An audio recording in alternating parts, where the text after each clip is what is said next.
Panapa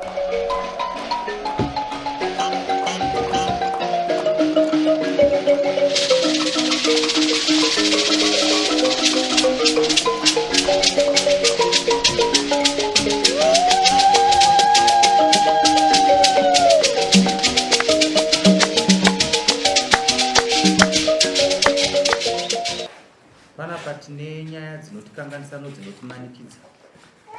Pane dzimwe nyaya dzatinotonga panapa, kana tatonga tikanga tati isusu munhu anobhadhara mari kana kohwa. Kukohwa kune nzvimbo mbiri dzinokohwa. Vamwe vanorima fodya, vamwe vanorima chibage. Saka ukatarisa chibage tinotarisira kuti kana tataura nyaya yekukohwa, totarisa kuti mhando dzembeu dzaunori mhando dzipi. Izvo tinozviita chete ndonge taona uchishanda kumunda kwacho. Pane mumwe munhu watogona kutaura kuti anobhadhara kana kunze kwakohwa iri simbe isingasenzi, achiswera achichera hwahwa, tinotumira zvikonzi. Uye imwe nyaya unyatsoona kuti munhu arikutadza kubhadhara, kushaya, anofanira kupuwa grace period yakati kuti abhadhare. Tinozviona zvisezvo. Uye imwe nyaya unyatsoona kuti kusabhadhara hake asi ane utsotsi. Uye imwe nyaya anotadza kuuya kudare, iri nyaya yekuzvikudza chete.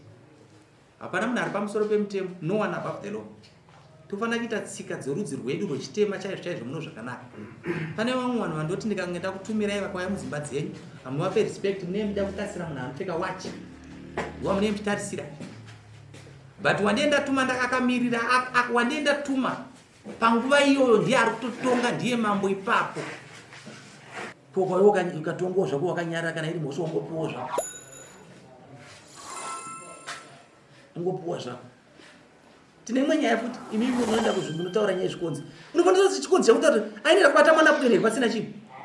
Wabhadhara mari kuchikonzi, chikonzi ichi chinenge kumbata, chakuchaja $200. Chinowanei? Iwe ndiwaruza, tarisa kuchaino kurusa double kick. Munofanira kuzvinzwisa izvi. Tangu wotarisa kuti pa next door pacho pane vana vari kurohwa nevana vadipi. Inyaya kuti imimi ana amai hamusi kunzwisisa kutaura. Vana mazuva ano vanoudzwa newe amai nababa kusina atete. Atete vangafara kuti mwana wako aroliwe. Kana wakaita chihurengo dai zvakuita uri mahurenji zvese. Kuroya hakusiko kumuka usiku chete. Unhu hwako hunoita kuti uratidze kuti uri muroyi. Mumwe munhu anorarama panyika panoka achirarama ari mujeri mugaeni kuti unoti akugara zvenyu. Regai ndikutaura pataitikura kumahumbweka, mwaiti ndichazoita imbwa, mwaiti ndichazoita dedi, mwaiti ndichaita pilot. Namanje mwai ndi pilot shomwe, namanje ndiyani? Ndibaka, mwe namanje ichi imbwa. Zvinooneka namabatirei. Tiri kunzwisana. Unhu muridzi wawo. Zvakaipa. Tipe nyaya tione. Chop chop.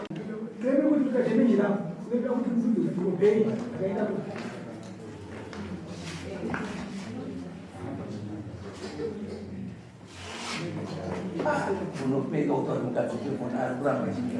Hazvo kumbai vana vanozvonga chokari unozvibikirwa nasikoko.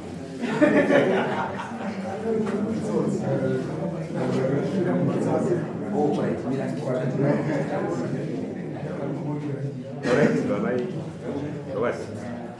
Maji? Pamusoro changani. Muso 25 December, mwanangu akasunga kumba akati anoenda kuChristmas. Uyo anomusikana ari. Aenda kuChristmas ofunga akasvika mhino kwagonyora kwavakaenda vachiti vari kuenda kunoenda zviguri. Saka wasvika ikoko ndopa akaona anokomana anonzi Obei. Obei kana akafonza mwanangu pafoni kana akaita sei handizvizivi. Saka uyu Obei ndopa akatenga dhingi ndokuisa doro ndokupa mwana wangu ndokutanga kudhakwa. Mwana wangu akadhakwa nedhingi rakapiwa naObei. Obei ndopa akazouya achisvika pashopu yepamurandu ndopa akatora mwana wangu kana kuti mwana wangu akanga akuuya kumba kana akakuita sei ndobva akwidza nemwana wangu Obei ndopa akabata mwana wangu. Abata mwana wangu ndobva mujima abva mendesa pakaruva resoti rikata nepawireless. Ndopa akaita pungwe nemwana wangu. Akazoperekedza mwana wangu kuuya naye kumba. Auya naye kumba. Ndobva musiya saka uya akatya kuti asvike pamba kuti andiudze kuti anga ari kwakati ndobva aregedza kuita sei ndobva aregedza kusvika. Ndobva adzokera kumba kwasekuru wake ndobva arara ikoko. Nhasi nini nokunyumwa nekunzwa zvaitaurwa nevanhu mumaraini ndobva ndati mbobvunza mwana wangu kuti iyo chii chakaitika. Ndobva azonditsanangudzira mushure mokuenda tomubvunza. Ndamubvunza inini ndobva ndandira kumira ndobva ndaenda kupolisi ndobva ndanomhangana nyaya yangu. Saka nyaya yekuti kabva ndanzi yaita mazuva mwana wenyu aifanira kunzi paakaitwa izvozvo ndopaifanira kuti atariswe. Imimi makutotanga kutoenda kubhindura ndobva ndangonzi mangwana chipiri musi wa3 mukaimende kubhindura. Ndobva ndabuda ndobva ndaenda kubhindura. Ndasvika kubhindura zveshuwa mwana wangu akaonekwa akatanga kutoiswa zvirwere zvepabonde abvanza hana. Abva ataiswa HIV abvanza hana. Ndobva ndazodzokera futi kubhindura inini kechi3. Kechi4 kacho ndobva ndazonzirira ndanzi endai kushamba kusocial welfare. Ndakaenda ka3 ndichibuda ndichienda kusocial welfare zvokuti ndakatopedzera kana mushure mande iyoyi yatabva. ndobva ndazosangana nemwana wangu uyu musikana ari apo ndipana muti iwe manyungiro matauri ari kuita vanhu muraini umu asi kundifadza nenyaya yemwana upi uyu inini ndinoti iwe undibvunzire obey kuti chii chaakamboita pamwana wangu kana kuti ane zvaari kuita nemwana wangu asuduruke pamwana wangu ndofunga obey akapindura mwana wangu uyu akataura kuti imi muuzai amai venyu ndavasandifudze uyu mwana wemukadzi wangu ndoda kutomuroora ndaita pungwe naye ndiri naye pasango apa saka inini ndozvandikwiripo kuti ndikwirewo dare nditaurawo nevanhu muri muno kuti uyu ndozvaakati mukoma uyu ndozvaakataurira kwandiri inini akati kana makatobvunza imbwa yokumba kwavo inondizono ndakasvika kumba kwavo ndichiperekedza chii mwana wavo saka mashoko akandibata kuti ndizosvika kufamba kwese kwandakaita ndifambira mwana wangu nhasi amai ava vakauya kumba kwangu vakati imi makamhanya makaenderei kudare makaenderei kupolisi dai mama makamira tataurirana imimi muchawana sei jira renyu matanga kumhanya kuenda kupolisi ndomuromo wakatora pambangu akabva sumuka wabva vaenda saka ndikudawo dhemenji rangu nemari dzangu dzese dzandaifambisa kuenda kubhitwa zvakakonzereswa nemwana wavo $100 hazvidhemenji handizivi kuti ndindozvichajeka kuti handinozvichaji iye mari yangu yekufambisa chete kwandakaita ndaenda nditange nekuti murume wangu ndiaitsvagawo mari yekuti ndikwanise kubuda kwese kwandaienda inasina kwandaiwana mari saka ndaenda ndiwanawo mari ndobva ndamudzoserawo mari yangu sambe yeofeya iyi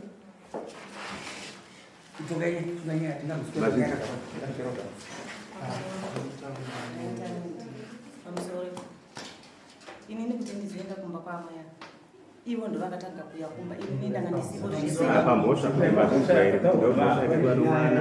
mhosva ndakaisvikira ndichinzwa nokuti ndanga ndisipo handirapi nokuti inini ndahandisipo ndakatosvikawo ndichitongonzwawo mazwi yayo ende krismas nenyuya handira kutambira kumusha kwedu wangoenda kutaura kuti here Joshua mai vangu vangu asipo inini ndandisipo ndakasvika nzvimbo chechi kudenda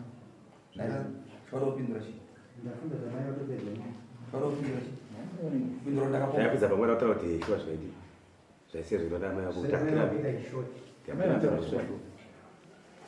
wangoenda kupikiti ngachikupedzera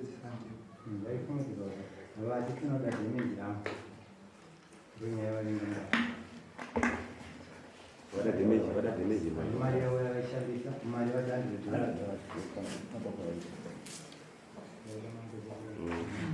Alright, munayaniswa 5 $100. Next quote mswa 19 mwe ali $800. Marida na mama dana.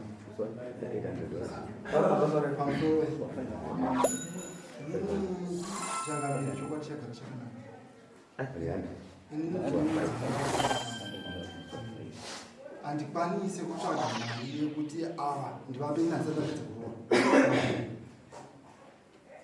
Kamani. Amaya udo. Ndiwa mtora mwana nasi. pamusoro ndinokumbirawo kuti mapurisa yacho ndayatsvage muridzo wenyaya nokuti nana kwandiroshanda pandinoti ndinowana mari Musa wekuno kumtida kutiratidza ubuye. Musa wekuno kana tisaura izvo zvakanaka mutite kuti kuratidze ubuye ufuti. Mazvinzwa? kwini ndinoshanda kupita usataure nonsense. Ndikutaura zvakanaka makamhanya kuenda kudare usataure nonsense. Usakaenda kuwarfare. pamusoro ndipindurewo haikona kutura kuchipindura man. Shut up. aiwa ndaida Aiwa, hachada kubva nonsense.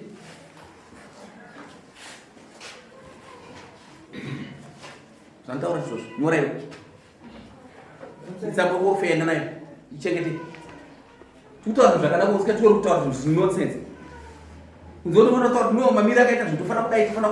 Handi muri vanhu. Why musingazwisisei?